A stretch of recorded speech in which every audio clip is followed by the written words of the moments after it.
Hello, everybody, and welcome to the My Wife Loves Wrestling podcast. I'm Myles Weber. My wife. And she loves wrestling. I do. So do I. Good. Yeah, we're going to keep it that way. This This works. works. It's the dynamic that we share. Yeah. I think more than anything else. And I'm not going to eat up too much more time in the intro because I'm very excited. Me too. About our guest today. Very, very excited. Our guest today is an absolute legend in the world of pro wrestling, from ECW to WWE to Impact.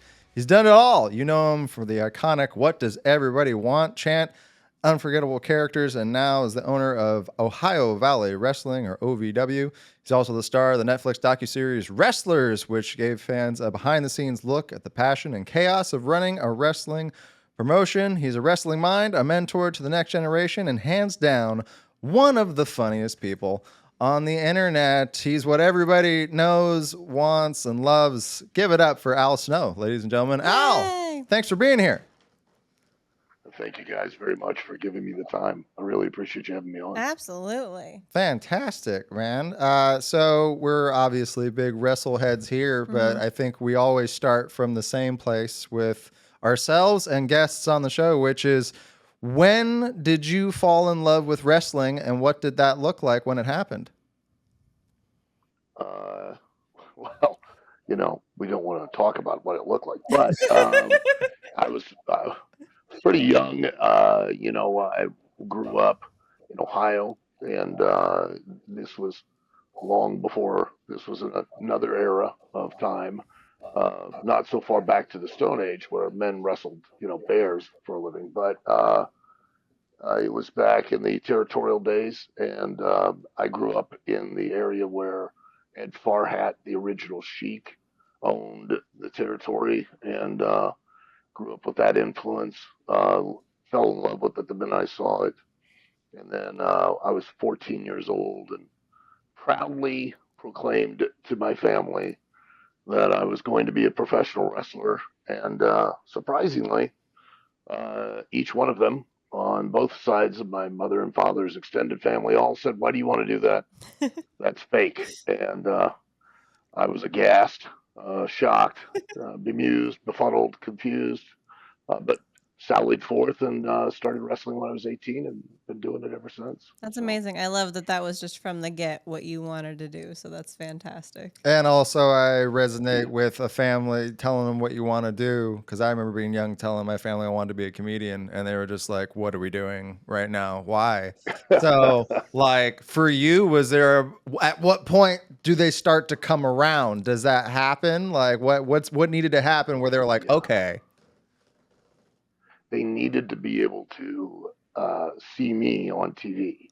So, from 18 to, I don't know, I had been wrestling for probably 12, 13 years, doing fine, making a living.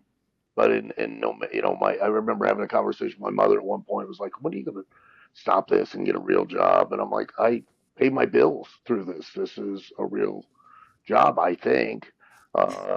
And I pay my taxes, so for my description, it's a real job." But it wasn't until ECW,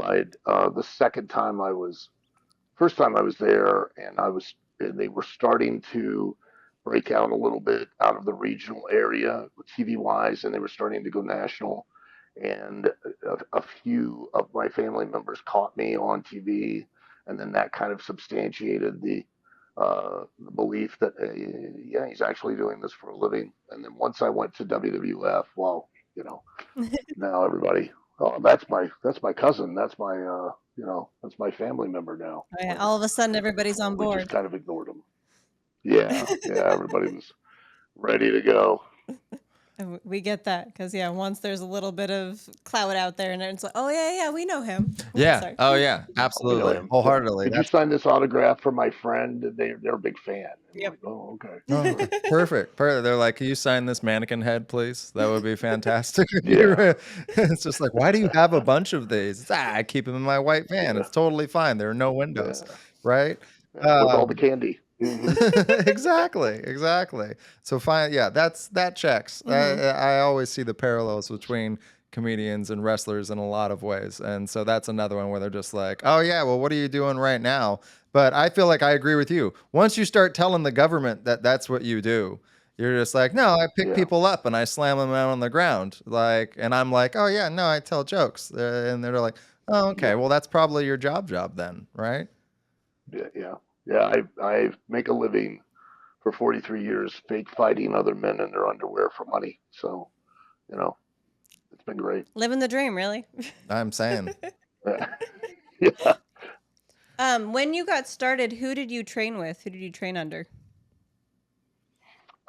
When I first broke into wrestling, a journeyman wrestler by the name of Big Jim Lancaster was the one who mentored me and basically brought me into the business. It was very different back then because it was very closed, very secular. I tell people and they think I'm exaggerating, but quite honestly, I'm never attempted to be. Just so we're make this clear, but it was easier to be a made man in the mafia than it was to be accepted in the professional wrestling because they were so close knit and one of the rules back then was that whomever you brought in, you were then completely 100% responsible for. So Hmm. if they did anything to be a detriment to business, then that came back on the person who had spoke up for them and said, "Hey, let's allow this person in," and that put their livelihood at risk. So not too many people were too willing to, you know, open the doors up and let you come in. Yeah, I mean that we get that. The Yeah. yeah, that's I've heard similar things. That feels like weird to say now, like such an old school mentality, but that's just how I feel like a lot of things were back then. Because I've worked for bookers in the stand-up comedy space where they've said the same type of thing. It's like, oh, you want to recommend your friend for this gig? Well, just so you Hmm. know, if they suck, then I'm going to stop Yeah, booking you as a Or anything they result do off stage. or anything Yeah. they do off stage. I mean, yeah, yeah. So it's just how they carry themselves overall as a professional. That's going to be a reflection of you, which does, I think, make it where a recommendation holds weight, wouldn't you say, to get you into those doors? absolutely. And the parallels between the stand-up comic world and wrestling are they're numerous. I mean, there's that same sense of the rules of etiquette and behavior and like you said, where basically the most valuable thing you have is your name. Mhm. Hmm. Uh, it's worth more than anything else, and you never do anything, and you never let anyone besmirch that because it takes you years to build that name, and it takes seconds to destroy it. Yep, that's true. Very, Easily. very true. Yeah. Yeah, absolutely. 100%. And you spoke to just kind of like how it was getting into the business back then. How do you think it's changed today? In what ways is it different today as far as breaking into the wrestling industry? Well, it's much kinder, much gentler business. And some would say that's good, and in some ways it is, but I think it shouldn't be. I think that it should be a challenge and it should be a trial. In when I first got into the wrestling business, it was a challenge just to even get somebody willing to accept responsibility and put their name on me. Then once I got my foot in the door, then I had to earn my way into the locker room. Then I had to earn my way in onto the card, onto the show. Then I had to keep my place on that show because everyone was always competing to take it away, and you were the new guy. So you had to constantly, every single night, prove yourself both within the locker room and out in front of an audience. And I would say that probably mirrors a lot in the stand up world because both are so highly competitive to where always someone's always struggling to take your spot to if nothing else, just find their way up onto the show and now they don't need you anymore. Um, and and I think that it breeds a different type of entertainer. Someone who is really driven by passion and is not there because I find today, and this is a generalization, so I don't want to do too much of that, but I do find that a large majority of people, not just in wrestling or comedy or acting or other pursuits, I think they pursue those things in the vein of just wanting to be famous. Mhm. That is ultimately that's the goal, is to be famous, which in turn they equate success to fame, and I've learned fame and success have nothing in common. You know, you could be successful and not be famous. You could be famous and not be successful. Yeah. And I think too many people these days are pursuing things not because they're passionate to do them. They're pursuing them for external validation alone. Oh yeah, I couldn't agree with you more. I mean, I know And man, that was a deep answer. that Ooh. was real deep. You doing okay? Yeah, I know, right? Yeah, I broke a sweat on that one. Holy cow! I mean, I truly like between being with him for 12 years and seeing the comedy industry, like we see that in the entertainment industry. Yes. Even with me, I've been a personal trainer for 17 years, and so I've worked with boxers and fighters. And I think there's so many people that like they want the win, they want the fame, but the work that has to go into it, they're not really crazy about. That the notoriety has to Yeah, be a byproduct, I feel like, of the drive and determination you have, the passion you spoke to, as far as like, I do hmm this because I love it. I do this because it makes me happy to make people happy in this capacity. And that being your North Star, the fame and this all the other stuff, that can come and go and it'll ebb and flow.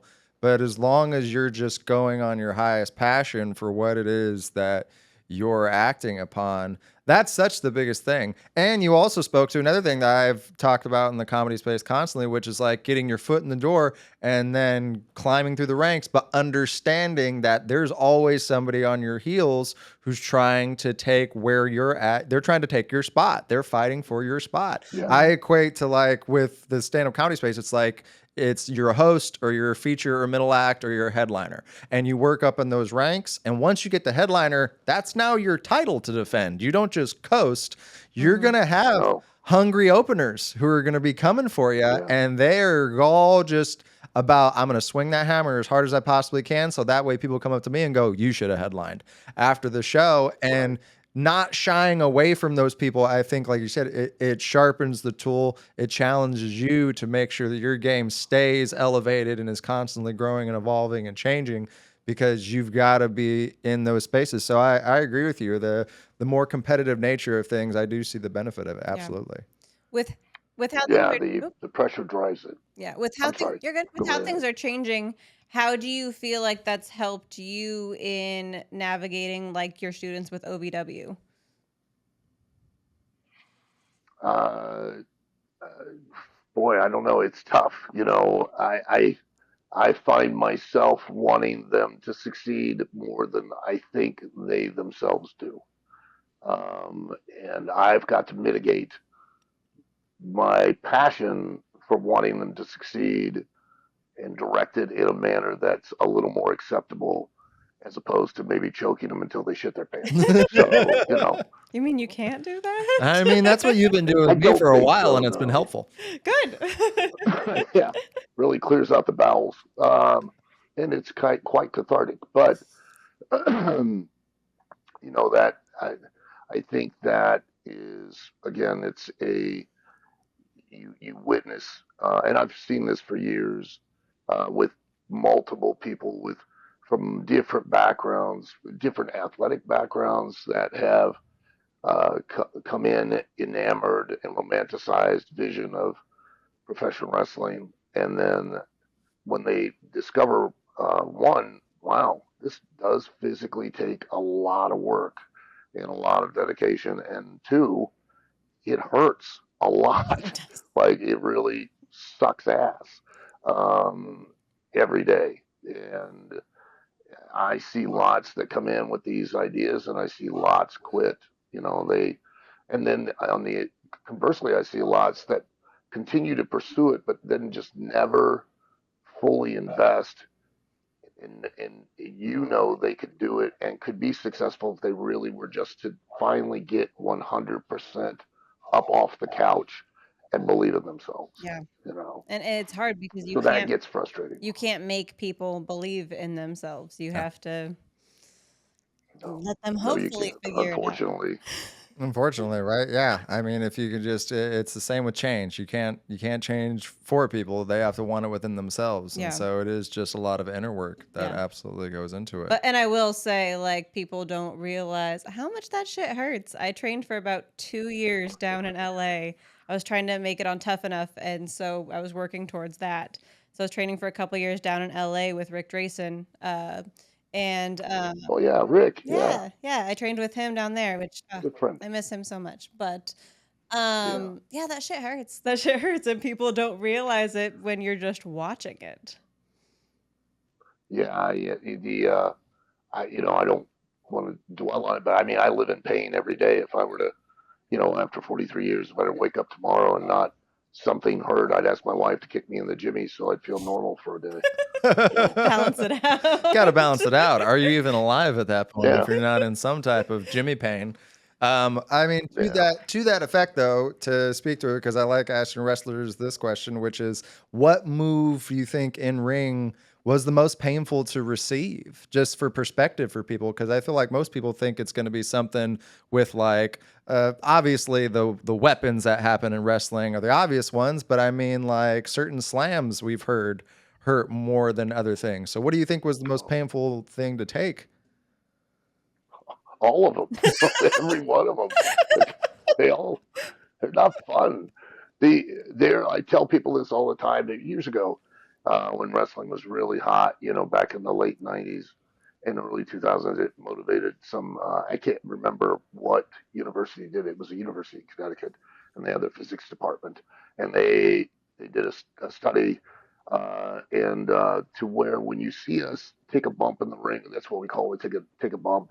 So just like what we call a typical back bump, where you see somebody hit somebody with a punch or they hit them with a shoulder tackle and they just fall back.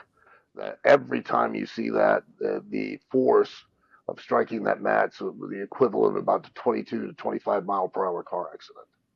So now, as you go take bigger ones, well, they exponentially go up, and if you think of the number of those that you see in one match, and then you think of the number of nights, like when we used to be, back then our schedule was we went out Friday for a house show, Saturday was a house show, Sunday was either a pay per view or a house show, Monday was Raw, Tuesday was SmackDown. We went home and got home by Wednesday afternoon from wherever we were on the road. Had Thursday to ourselves. We're back out on Friday every single week, 52 weeks a year. That's insane. That's insane. That's wild. That's That's wild. That's insane. crazy to think about. And when I first broke in years ago, when we in the regional days, we were operating 7 days a week. We would work Monday night, Tuesday night, Wednesday night, and of course, a little easier travel because everything was by car. You Mm-hmm. weren't trying to travel nationally; you were doing regionally. But some of the car rides were 3 to 6 hours long, and and you're Friday, Saturday, and then Sunday, and then back out Monday, Tuesday, Wednesday, Thursday. Well, and I think people don't realize, Each on day. top of the physicality of what you do, traveling is exhausting. Yes. Traveling itself Oh is yeah. hard on the body, and then you're changing like your diet, your eating, your hydration levels. Which Like is so there's much of so the much to fitness it. aspect, because you've got to be, most wrestlers are physical specimens, and so it's just like being able to coordinate. Okay, like I know I might be able to get like a chicken breast from the Waffle House if I can get them to cook it the right way or something. And it's just like that whole concept of like, I'm lucky where it's just like I put on pants, I can go tell jokes, I'm fine. But the fact that you got to squeeze a workout in while you're still recovering from what your body just took is such a wild concept that I feel like people don't understand. Mm-hmm. I'm the Patrick Swayze of the Waffle House. Just so you know. There we go. I love The that. road Waffle House, as it were, right? Yeah. Yeah, I mean, if I were to, go to a regular like a 4-star restaurant, nobody's gonna pay attention. I walk into the Waffle House, I am Patrick Swayze. You know. And just like his Roadhouse, I'm there to keep the peace. So I love that for Hilarious. you. I love Hilarious. that for you. That's the best. That's the best. I do want to ask, because I know in the stand-up space, there will be times where I have like a joke or something that I might be really proud of. And then I'm like, all right, let me share it with the world. And it does okay. It's received in a positive way. But it's always for me the thing that I am thinking the least of, or it's just kind of something that was kind of like casually like this throwaway. And then that is that the people are like, oh yeah, more of that. And I'm like, that thing? What are you talking? Really? Like, and so there's like a weird lens that I view it through when it happens in the moment, but then later I might go back and be like, okay, I guess I understand. So to that effect, did you think that the head gimmick, when you came up with it, was going to catch fire like it did? And what was your thoughts on when it was happening, and has it changed at all now looking back? Um, it's funny when I was first trying to put it together, I thought, in the vernacular of wrestling, I thought I would be a heel. I'd be the guy that people would not like because I was going to be crazy, Mhm. and it turned out to be exactly the opposite. They loved it, and in fact, in ECW, which was so weird, is that I would wrestle and they would cheer for me. And if I lost, I would, of course, blame the head for the loss, and then I would beat the head up, and Mhm. they would start booing me. But if I grabbed like a girl and I threw her around the ring, they would cheer me, and I'm like, wait a minute. You don't mind me beating the girl up, but if I beat up an inanimate object, you get upset. This makes no sense to me. So you know, that was how weird ECW fans were. I'd drop a girl on top of her head and they'd be like, oh, yeah, he's awesome. And then I'd get angry and beat the head up. And they'd be like, oh, you son of a bitch, what are you doing? Head has rights. Head has rights. Head has rights. That needs to be the new Yeah, merch. head has rights. Yeah. Oh, It's so funny. I But love I that. didn't, I couldn't foresee it at the time. And I didn't, I now understand why it worked. And I try to impart this to everybody that I teach nowadays because it was an insight, and I really it took a couple times of reflection and like, oh yeah, that finally you put it together. Now too late. I mean, I'm too old to do it, but that's my timing in life. Um, the reason it worked, and every time I've ever had in wrestling, and this applies to whether it's stand-up comedy or quite anything in life.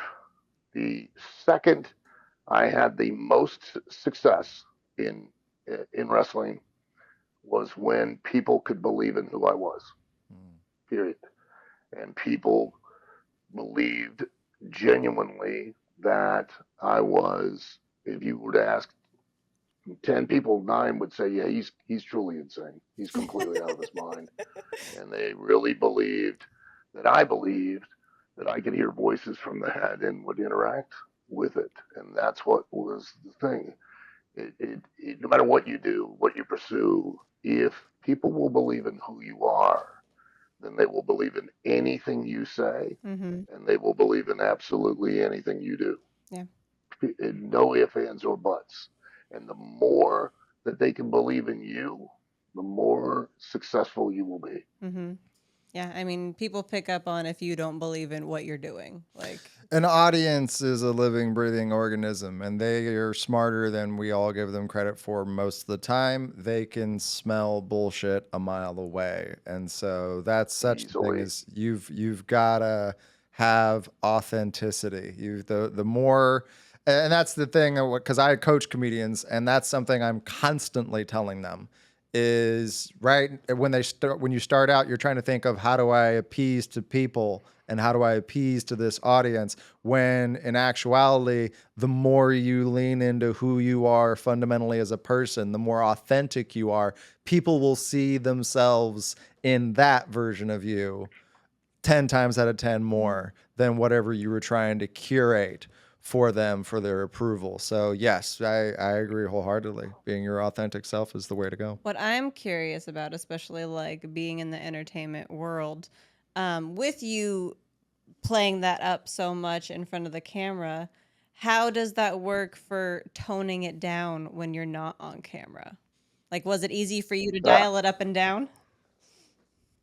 but uh, when I was not on camera, especially back during that period of time, and this is where wrestlers should differ from other entertainers, and that is, I've sold you who I am. I've sold you that and you've bought, and you believe that I'm a schizophrenic guy who talks to a head. Well, when you see me, and believe me, this was not comfortable a lot of times, when you see me out at the restaurant, well, guess what's sitting on the table across from me and I'm arguing with? The head. And, if I'm at the rental car counter, right up there on the counter, and do you have a car seat? And no. Okay, well, they don't have car seats. Well, you're going to have to use a seatbelt. I know it chokes you, but you have to be safe.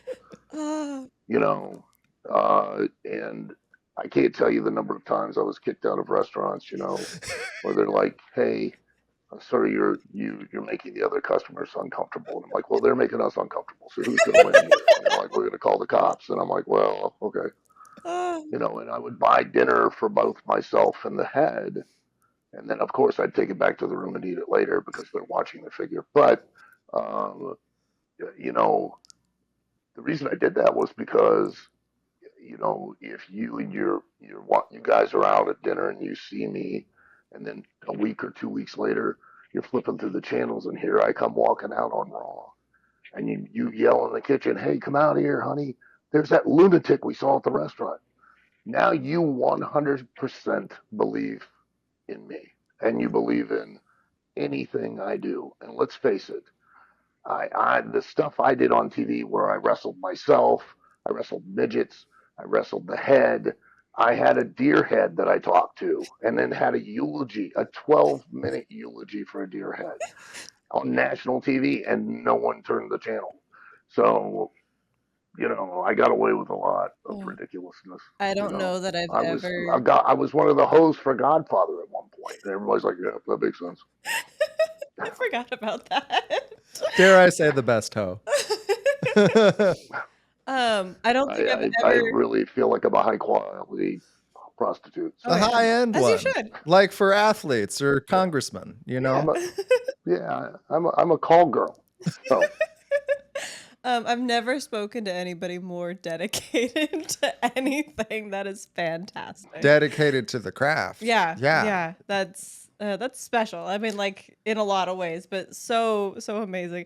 There is part of me that's bummed that cell phones weren't a thing when you were doing that, just to Oh, like be able to reminisce. But I thank also God. understand how awful it would be if they were. well, yeah, man, you So would have went so viral. People were like, "Look at this guy talking to this mannequin, like having this argument." We're at a we're at a Carvana right now, and Yeah. he's just trying to get a car for him in the head.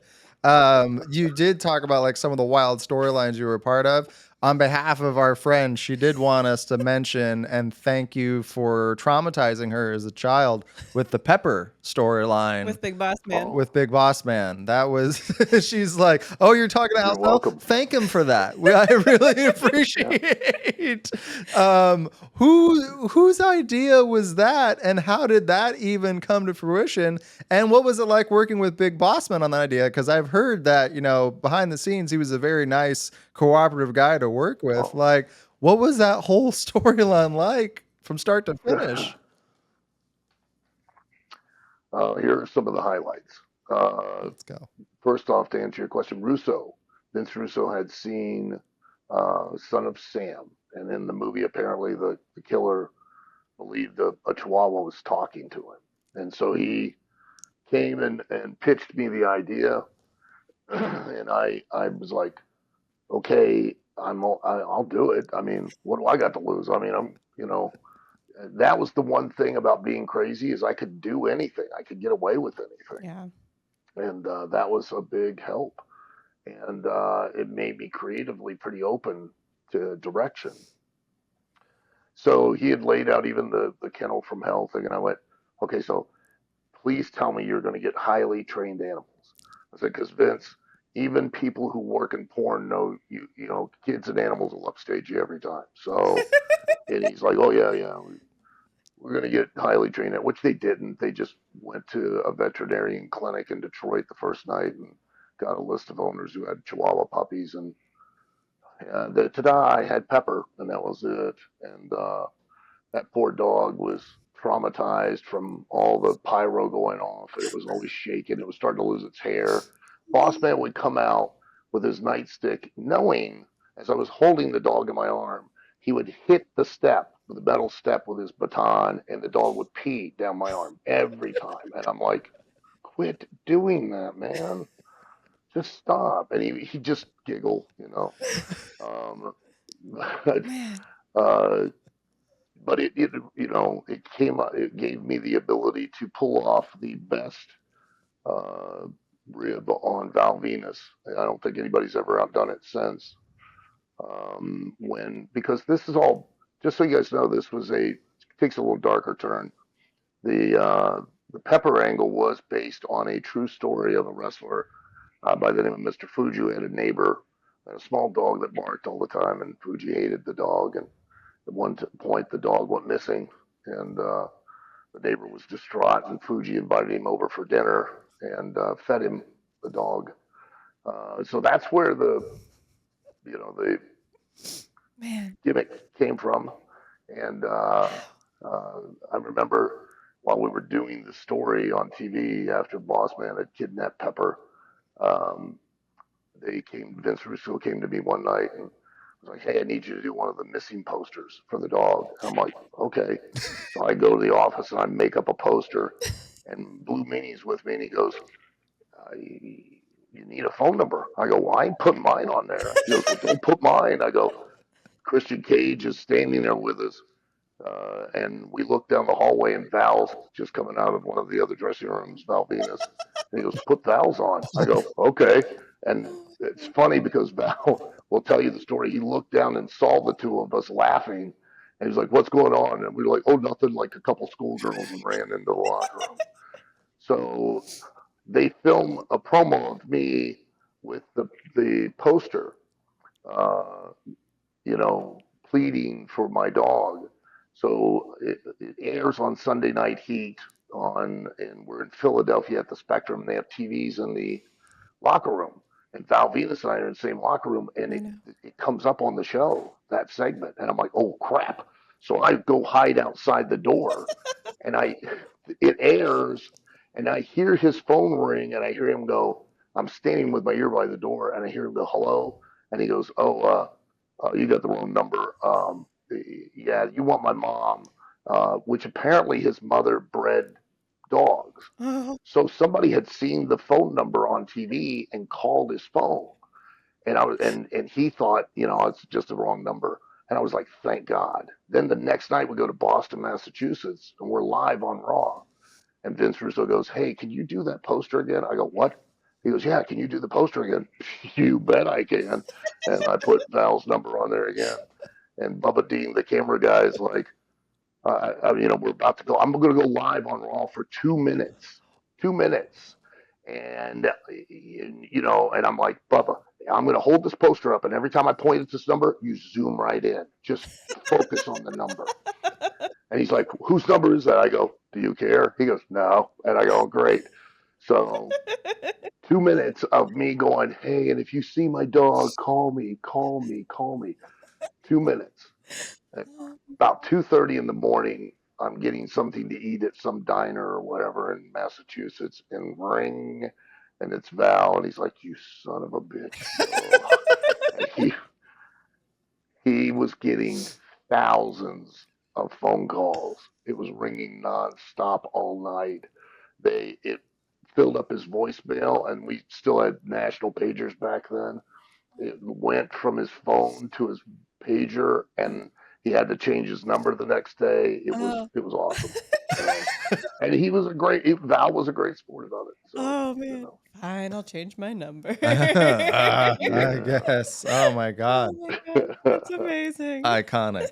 Absolutely iconic. No notes. 10 out of Oh, 10. That that's was. fantastic. Oh yeah, man. And his mom being the groomer, like that's the. Oh Oh, yeah.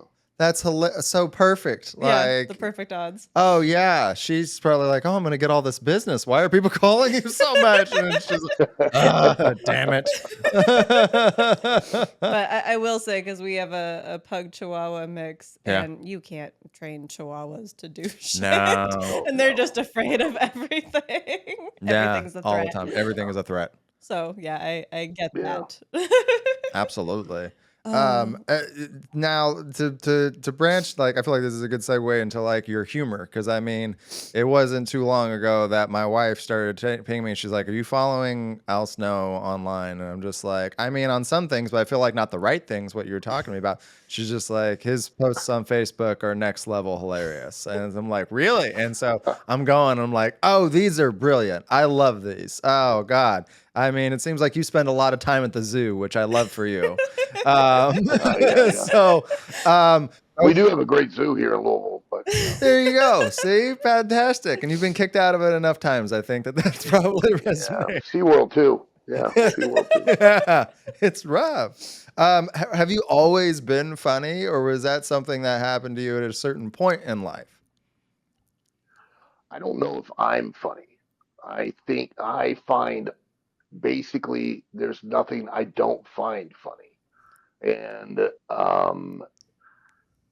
like if you are one of those people that go, "Oh, yeah, that you shouldn't say that. You know that's offensive." I'll be like, "Well, we can't be friends because I'm telling you, like, thank God, God gave me a sense of humor because I find, especially in this business, and the ridiculousness of things that happen only in this business, you got to laugh. I mean, it's some of it's so absurd and just, I've gotten a chance to branch out and work in, other mediums like that, doing some acting and stuff. Look, I'm not saying it was good. I'm just saying I did it. So, and you'll hear the actors telling stories, and then you tell one that's pretty tame from the wrestling business, and they're like, "There's no way." And you're like, no, yeah, it is, and these people really exist, and yeah, and you just have to laugh. I mean, because it's everything is funny in some manner. It all is, and God gave us a sense of humor just so we can make it through life a little easier. I mean, yeah, So why not enjoy it? I think it's helpful when you have a larger net of like, oh no, everything's funny, and I can find the funny in things. Because if not, what's the alternative? So, I love Yeah, that. I love. that's true. Who would you say was the in your times of working in many locker rooms over your career? Who also has been some of the funniest, like with the funniest person that was really really funny behind the scenes? There are a lot of guys that you wouldn't really suspect. Like, Brad Armstrong, maybe not a name you guys really know, not on a national level, but he was back at WCW days, and was a very funny guy. Steve Regal, his lordship Steve Regal, can be a very funny, very dry humor. Midian was in the locker room a lot of times just because he was locker room morale. How we came up with the naked Midian gimmick. I don't know if you guys remember Yeah, that we one. He do, was yeah. Oh yeah. just with a fanny pack and nothing else on, and that legitimately happened in Connecticut one day when we were myself, Perry Saturn, and Midian were walking to a Dave Hebner, who was the road agent, and we were to do a meet and greet with families with children. And then here comes Midian walking up behind me, and all he has on are his shoes and the fanny pack. And the look on Dave Hebner and the family's faces as he walked up to sign autographs was amazing. And then Dave stuttering and going, no, no, we don't need you, Midian. And then he turned and walked away with his bare ass, just going down the hallway like, okay, well, if you need me, let me know. I'll be down the hallway. And He's walked not gonna away. leave backwards, so. Yeah, he's not gonna just No, back into a bush like not Homer Simpson. No. right. I Yeah. love that. That's amazing. Oh, I'm 34 weeks pregnant, and she's just like, "What the hell are you doing right now?" Oh. Yeah. Um, as far as like across the board, whether it's OVW or anywhere else, who do you feel like right now really gets it when it comes to, I guess, the craft, listening to the audience, kind of thinking on the fly? That's tough because that's a lost art and it's not being communicated to the new talent and it's not being taught. A lot of the new uh, thought process is a very formulatic approach, which doesn't work at all in anything, any kind of performance, but certainly doesn't in wrestling. And the understanding of what you're really out there attempting to do. So in wrestling, we call it to work a wrestling match. And the term work is lost in these days the definition of what it really is. And a work is a sham, it's a con. It's to make you believe a lie. And it's important that you understand that concept because there's only one lie in wrestling. There's only one thing that's fake, and that's just the outcome, just the intent behind what you're doing in the ring, not the physicality of it, just the intent behind it and the consequence thereof. Those are the only things that you're in the ring to convince an audience of. I'm not in that ring to convince you that I'm really body slamming the guy because you're never going to believe that. You have no relatability to anything that I'm physically doing in the ring. A good analogy of that would be, or a good explanation would be, the reason baseball, football, basketball have enormous audiences in the United States is because everyone's played them at some point in their lives. Even if you've just played football in the backyard, you played baseball in little league, or just with a family softball game. You've done basketball in the driveway. You physically relate to what you're watching. That's why hockey has a bigger audience in Canada than it does in the United States. That's why soccer is bigger all over the rest of the world. It's getting bigger here. Why? Well, we have generations of children that have all been playing soccer, and now we're building an audience that relates to that sport. That's why more old white crotchety guys love golf and watch it because more of them play it. The top three televised sporting events in the world are soccer. The World Cup of Soccer is number one, obviously, but surprisingly, the second is not Super Bowl. It's not even in the top 10. The second's the World Cup of Cricket. And I've yet to be able to figure that game out. I mean, that's weird.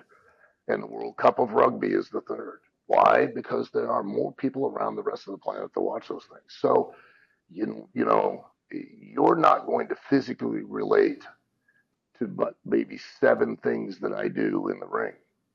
That's it. You'll never relate to how much it really does genuinely hurt to hit the ropes. You'll never relate to how hard that mat really is, that ring that is, and you'll never understand that. You'll never feel any of that. You'll never feel what it feels like to be drop kicked. You'll always equate it to, oh, that's not real. They know how to land. They know, you'll have whatever you want in your head. But if I can make you believe in the intent behind what I've done, that I'm actually doing it to cause harm or to beat the other person, then that you can believe in. You can believe in that and you can believe in me, and then you'll believe in anything I do. That I love that for so many reasons, but also because there are not as much now, but there are a few times that we'll be watching it, and the lines are so blurred that you kind of wonder, like, oh, they might actually hate each other, and that does get you more invested in it, for sure. But yeah, when there are times where things are a little bit more of a flop and there isn't as much intent in it, it is hard to get into watching the match. So I love that. Yeah, that's so true. Well, I think right now the closest thing we have to something like that is probably what Seth Rollins and CM Punk. I mean, because there seems to be like, oh, For these two WWE, might yeah. not like each other at all. And then what Seth just pulled off at SummerSlam, like you'd said, like the work, like working the audience, making them believe in that lie. We even said on this podcast a month ago, like, oh, yeah, no, he's legit injured, and then kicks the crutches away in the most dramatic means possible, and it turned out to be a work. Like he Mm-hmm. was just faking the injury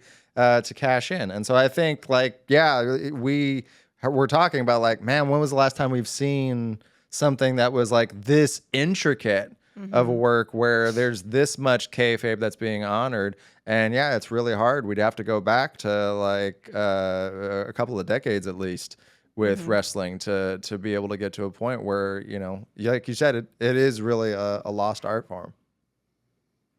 And that's the fun. We all, contrary to popular opinion, everybody, at least here in the United States, have known, the general audience has known that wrestling is predetermined since the late 1930s, Mm-hmm. well into and it really started becoming evident in the 40s, and then it became very well known and very prominent in the 50s on. And yet, it has continued decade after decade to draw thousands upon thousands of people to watch it. Just this past weekend at SummerSlam, they did over 113,000 people over 2 days. Mm-hmm. And look, those types of events, granted on that scale, are happening. But I mean, you can go on YouTube and there's a match between Buddy Rogers and Pat O'Connor. I think it's in 1961 at Kaminsky Park. 38,000 people showed up to watch that show, that wrestling show that night. You know, so why? Why would they, even though they know that wrestling is predetermined? Well, because you would you'll go watch a magician. You hopefully that magic's not real. I hope, but uh, you're going to show up and you're going to be astounded and you're going to be amazed and you're going to be, hey, how did they do that? That's why Chris Angel has had his own TV show. That's why he has a residency at a theater in Las Vegas. Mm-hmm. Because for the period of time you can watch, you can believe, or at least be mystified, and you can then believe, you can be entertained, and that's you know the key to the wrestling business. Yeah. It's intrinsic. Everyone's known. We just make it as easy as possible for you to believe. Mm-hmm. Hence why I was committed and would go to dinner with the head and go in public places, because I did not want at any point in time to violate or make an audience feel like I had sold them on something, and then now they felt like they got hoodwinked, like I'm not real. Yeah. You know, Nothing's worse than when you buy a product or you go and you want an experience and you feel like you got gypped. Mm-hmm. You didn't get your money's worth. Yeah. Well, and it's nice watching it at home, but there is something magical, because we've gone to WWE events when we were younger. We went to WCW. We've gone to indie events, and there is something magical about when you are there and you are experiencing it, and even in the audience, you're feeding off of the rest of the audience, Yeah. and so it really is this sense of community that you have while you're there watching it that everybody gets behind, and so it is very, very magical when you are so in it, for sure. So I Oh love yeah, that. that's the thing I think that converts people is if you can be in that space, feel the energy and be on board that everybody. Yeah, no, it's something magical, and having great matches is definitely helpful to sell those. Hmm. On that subject though, is there a match over the span of your career that you're really really proud of that people don't talk about a lot? Not really. I mean, people ask all the time, like, is there a favorite match? Is there a favorite opponent? And I got to be on, and I say this and do mean it. Like, every time I've went out there, now there are some matches that I enjoyed more than others, but man, every time I go out there, it was the most awesome thing to go and nothing made me feel more alive uh, than being out there and I didn't matter sometimes when, especially early on, I'd be out there in front of 10 people, but that was where some nights the challenge was being in front of 10 people in a well lit gymnasium and figuring out, okay, how can I make them forget being self conscious and make them forget that their neighbor can watch them react across the ring. Mm-hmm. Because it's the psychology of anonymity. The more anonymous you can make an audience, the easier they are to manipulate. And the more they're not anonymous, the much more of a challenge it is. So if I can generate that emotion, and especially if I can get it at a level where they'll take some kind of physical act, stand up, come over to shake your hand, then yeah, those are the most rewarding times. And man, I've been blessed and lucky to gotten to do what I love to do for as long as I've gotten to do it, and nobody's yet to figure out that I have no clue what I've been doing this whole time.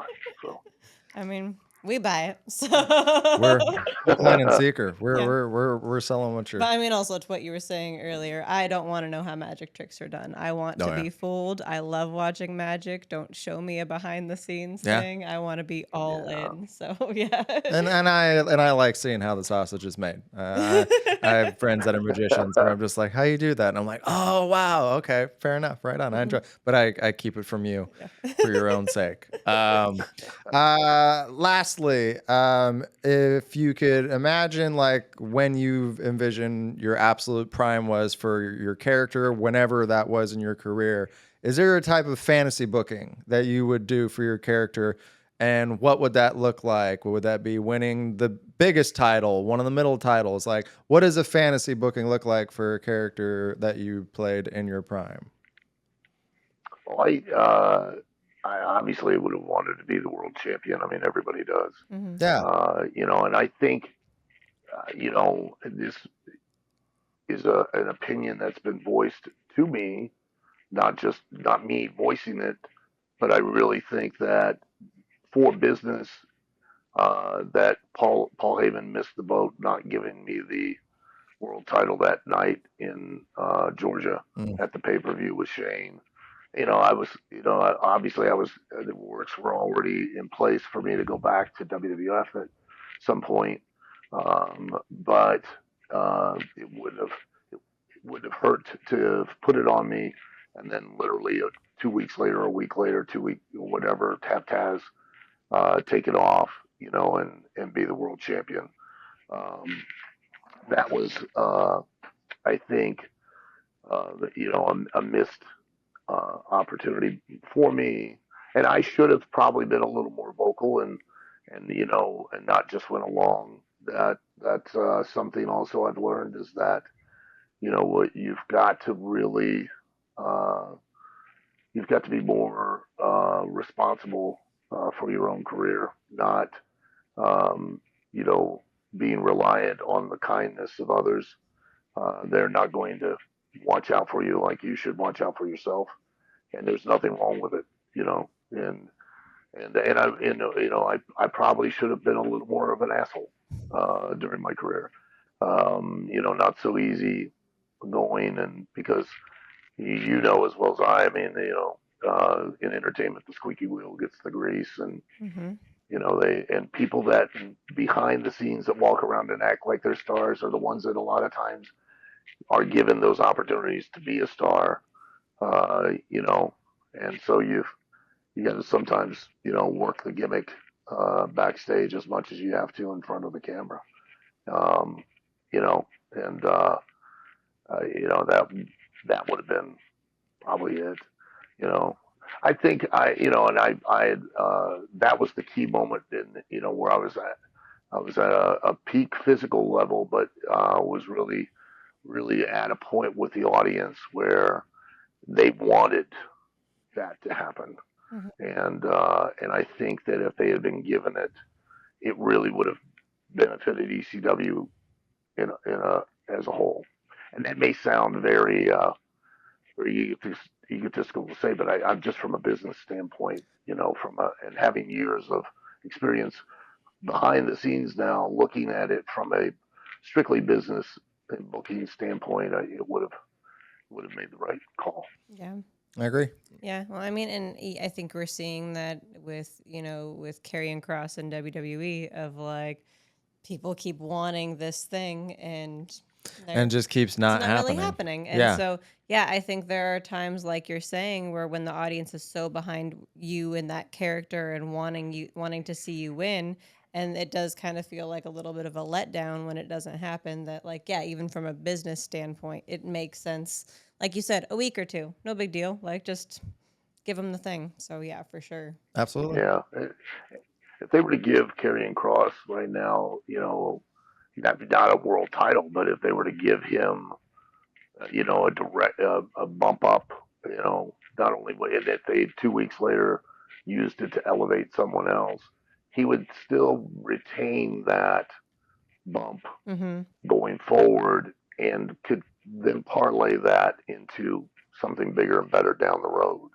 Yeah, absolutely. So I don't know why they wouldn't necessarily want to do that. But I also, it's very difficult to um, question decisions when you're not in on things. A lot of times, because the onus, the responsibility, that is one thing I've really come to understand is everyone points a finger at the writers or the bookers, and the onus, the responsibility is on the talent.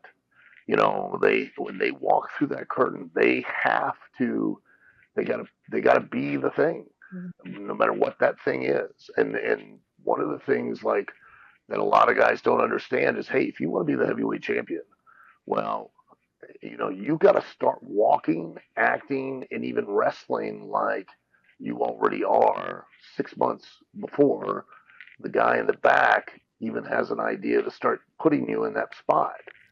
Because if you're not already convincing yourself, you're never going to convince an audience that you're going to be a threat to that existing champion. And the heat, Mm-hmm. the want, the need, the desire, that's what heat is.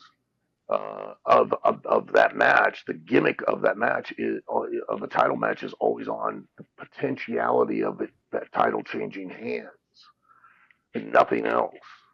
No matter what other gimmicks you put on it, cage match, it's a strap match, it's a tables match, doesn't matter. If the title is on the line, then the sole thing that's being sold is the potentiality that that title might change. So if the champion is a babyface, they need a heel that now is the threat in some manner that could potentially take that title off that babyface, Mm-hmm.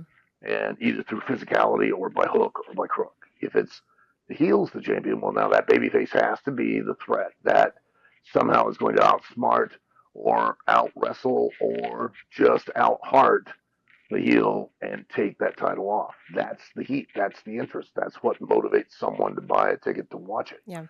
And you have to start portraying that long before you're ever put in that position. Yeah. And a lot of guys don't understand that. They don't know Yeah. to do those Well, and things. like you were saying And they earlier. also don't know to be selfish, Mm-hmm.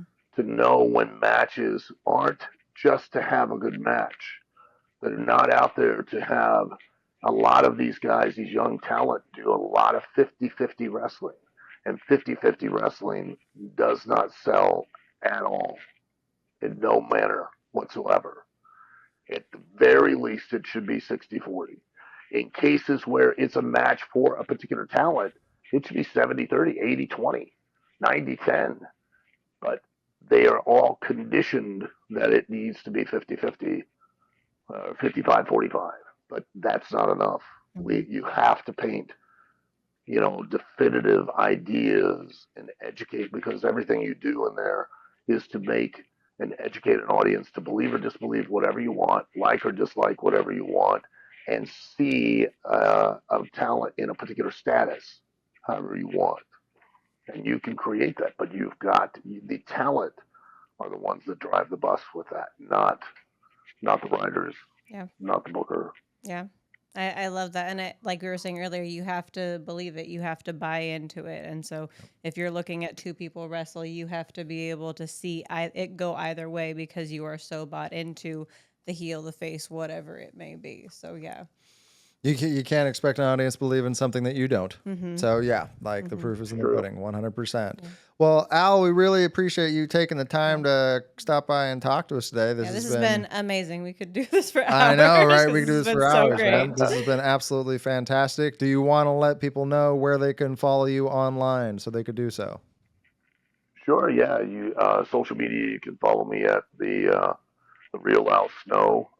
There have been some fakes, and if somebody does fake be me, I don't get upset. I just message them and go, look, aim the bar higher. I mean, seriously. I mean, if you're going to be a celebrity, well, why are you trying to be me? I'd be Brad Pitt or, John Travolta or somebody. I ain't going to be Al Snow.